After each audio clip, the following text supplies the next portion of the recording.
Everybody asks, what do you like doing? Freshwater, saltwater? I'm like, I like to do anything where I can see the fish.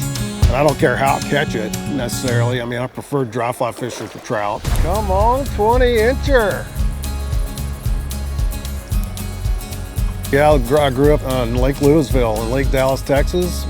We had catfish in these ponds at our house that I don't know how we got them, but we would feed them bread balls, Wonder Bread.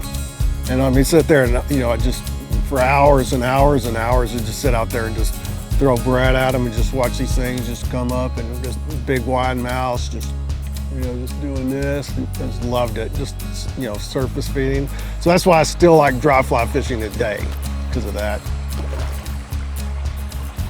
The outside was part of my life. It's not fishing, it's not hunting, it's not cycling, it's just being outside was always part of it, and figuring out somehow to make a living doing it. And fishing and skiing turned out to be the way to do it. But I've got pretty obsessed with fishing and all aspects of fishing. Got it. To get up to Colorado, and boy, I ended up becoming a raft guy because all my friends were on the Arkansas were just like, well, if we're gonna go kayaking after work, you might as well just make money with us.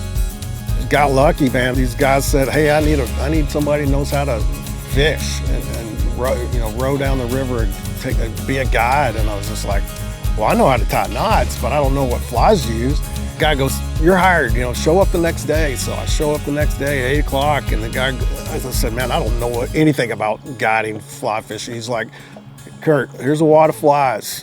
What am I supposed to do? He says, tie one on, man. If it works, keep it on. If it doesn't work, change it. And so he walks off and he's, oh, Curt, you got a back row. And I was like, what do you mean back row? And he goes, well, you know how we push down the river in Whitewater just because it's, just cattle cars and just rafts going down the river?